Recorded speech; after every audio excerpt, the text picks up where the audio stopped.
আমাদের কাছে অনেকেই কাশি নিয়ে আসেন। এবার কেউ কেউ সেটা আউটডোরে আসেন, কেউ কেউ হাসপাতালে ভর্তি হওয়ার পরে সেই কাশি নিয়ে, একটা মারাত্মক কাশি নিয়ে ভর্তি হচ্ছেন।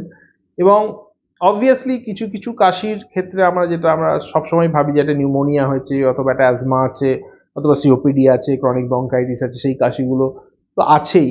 কিন্তু একটা অন্য রোগ সম্বন্ধে আজকে বলতে এসেছি, যে কাশিটা কিন্তু, যে রোগে কাশিটা কিন্তু একটা খুবই ইম্পর্টেন্ট উপসর্গ, কিন্তু হলেও সেটা কিন্তু সারতে চায় না। যে কাশি সেটা সারতে চাইছে না, কখনো কখনো নিজে থেকে কমে যাচ্ছে, আবার সেটা তৈরি হচ্ছে, অথবা সেটা হচ্ছে বারবার করে, সেই কাশিটা কিন্তু অবহেলা করবেন না। কখনো কখনো আমাদের দেশে যদিও একটা কাশি যখন 2 সপ্তাহের উপরে স্থায়ী হয়, তখন আমরা তাদের টিবির পরীক্ষা করাই, কফ পরীক্ষা করাই, অথবা তার গলার পরীক্ষা করা হয়, কোনো রকম নডিউল আছে কিনা, কোনো গ্রোথ আছে কিনা, সেগুলোর জন্য অবভিয়াসলি সেগুলো আছে। এছাড়াও যে কাশিটা আমাদের হয়ে বারবার করে কমে যাচ্ছে, আবার উঠে চলে আসছে, সেই কাশি কিন্তু একটা ইন্টারস্টিশিয়াল লাং ডিজিজ, কিংবা আমাদের যেটা আমাদের ইন্টারস্টিশিয়াল পালমোনারি ফাইব্রোসিস, এর কিন্তু উপসর্গ হতে পারে। তাহলে কি শুধুমাত্র কাশি ইন্টারস্টিশিয়াল লাং ডিজিজে হয়? না, তা নয়। কাশির সঙ্গে দেখা যাবে একটা ফ্যাটিগ হতে পারে, তার সঙ্গে একটা প্রোগ্রেসিভ শর্টনেস অফ ব্রেথ, মানে আপনি যে কাজটা করতে আগে ভালো করে করতে পারতেন, এখন সেই কাজটা হয়তো ভালো করে করতে পারছেন না আপনার শ্বাসকষ্টের জন্য।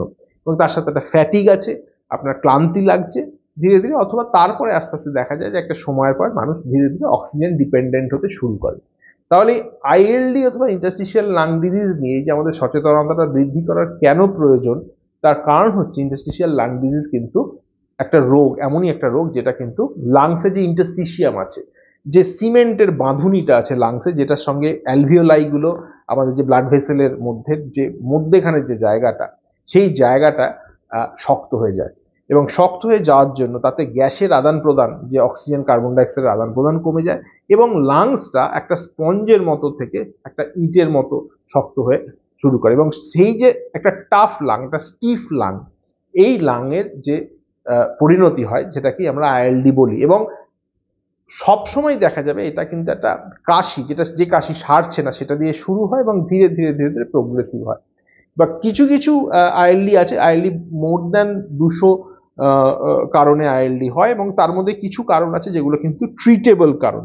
তো সেই কাশিগুলোর মধ্যে যেটা ট্রিটেবল আছে, যেখানে কোনো রকম কোনো অন্যান্য রিউম্যাটোলজিক্যাল ডিজিজের সঙ্গে যেগুলো রিলেটেড আছে, রিউম্যাটোলজি আর্থ্রাইটিস আছে, এসএলির সাথে রিলেটেড আছে, যোগরেনের সাথে রিলেটেড আছে, সেগুলো যে আমরা ট্রিট করতে পারি।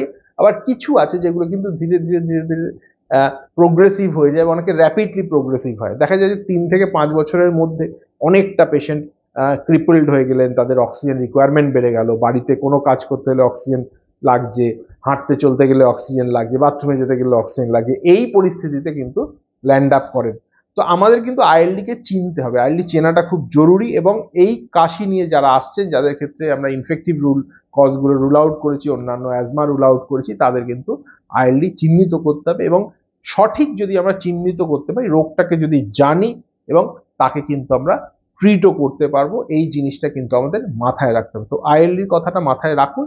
এবং বিভিন্ন জায়গায়, যেখানে আইএলডি, কলকাতা শহরে বিভিন্ন জায়গায় যে আইএলডি ক্লিনিক তৈরি হচ্ছে, সেই জায়গাগুলোতে আপনারা দেখাতে পারেন। এবং আপনাদের ফ্যামিলিতে যাদের কোনো এই ধরনের সমস্যা হচ্ছে, তাদের কিন্তু সেক্ষেত্রে পরামর্শ নিতে পারেন, যেটা কিন্তু একটা মাল্টিডিসিপ্লিনারি অ্যাকশন গ্রুপ তৈরি করা হয়েছে, এবং সেখানে অনেক ডাক্তার একসাথে বসে সেই কিন্তু আইএলডির চিকিৎসা করেন, এবং তার পুরো স্পেকট্রামটা সেখানে ট্রিট করা হয়। ভালো থাকবেন, সুস্থ থাকবেন।